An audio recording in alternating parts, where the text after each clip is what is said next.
জি, আমি এই Saudi Arabia থেকে আজকাল বলছি। আমার বাড়ি হচ্ছে আচ্ছা, ওয়েস্ট বেঙ্গলে।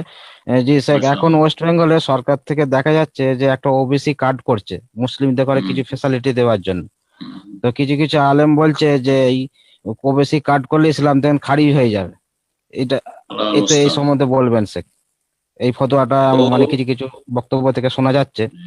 তো এটা আমাদের বুঝিয়ে বলবেন, জাযাকুমুল্লাহ খাইর। ওবিসি মানে others caste, others backward caste, caste এই তো। মানে আশা করি বিষয়টা এই আর কি।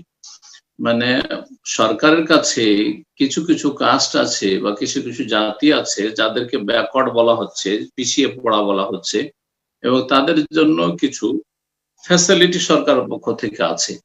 এরকম যদি তারা কার্ড গুলো বানিয়ে নেয়, তাহলে ওই সরকার থেকে যে ফ্যাসিলিটি গুলো, সুযোগ সুবিধা দেওয়া হবে, সেই সুবিধা গ্রহণ করতে পারবে।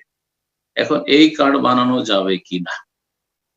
আচ্ছা, যদি একজন মুসলিম শিক্ষায় পিছিয়ে আছে, শিক্ষার দিকে, দুনিয়ার শিক্ষার দিক থেকে পিছিয়ে আছে, চাকরি বাকরিতে পিছিয়ে আছে, সরকারি সুযোগ সুবিধার ক্ষেত্রে অমুসলিম দেশে পিছিয়ে আছে, তো এরা যদি ওই কার্ডটা বানায়, তো এটা কি এই এতেকাদ, এই বিশ্বাস নিয়ে বানাচ্ছে যে আমি অমুসলিম হয়ে গেলাম? যদি এটা মনে করে বানায় যে আমি মুসলিম থাকলাম না, আমি অমুসলিম হয়ে গেলাম, তাহলে তো কাফের, তাহলে মুরতাদ হয়ে যাবে। কিন্তু এই কার্ড বানানোর উদ্দেশ্য তার এটা নয়।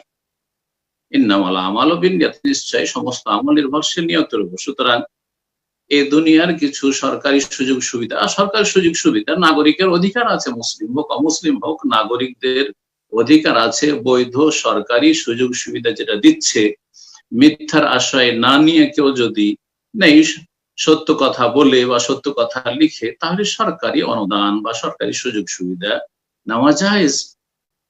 এই কার্ড যদি বানায়, তো শুধু এই জন্য বানাচ্ছে যে আমরা শিক্ষার দিক থেকে পিছিয়ে আছি, চাকরি বাকরিতে পিছিয়ে আছি, সরকারি সুযোগ সুবিধা থেকে আমরা বঞ্চিত হয়ে আছি, তো এই কার্ডের মাধ্যমে এই সুযোগগুলি আমরা পাবো।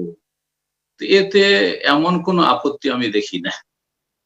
যিনি এই ফতোয়া দিয়েছেন তিনি এই বিষয়টি গভীরভাবে হয়তো চিন্তা করেননি।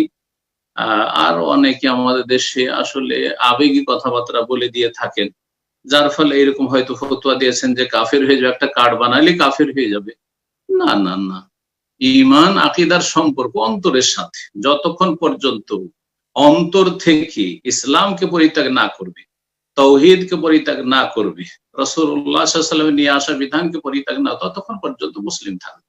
আর আল্লাহর সাথে বড় শিরক না করবে, ঈমান ভঙ্গ না করবে। ঈমান ভঙ্গের কোনো কারণ যদি থাকে, তাহলে ঈমান ভঙ্গ হবে। এটা কি আর ঈমান ভঙ্গের কারণ হইলো যে একটা কার্ড বানাইলো তাতে ঈমান ভঙ্গ হয়ে গেল? এত সহজ?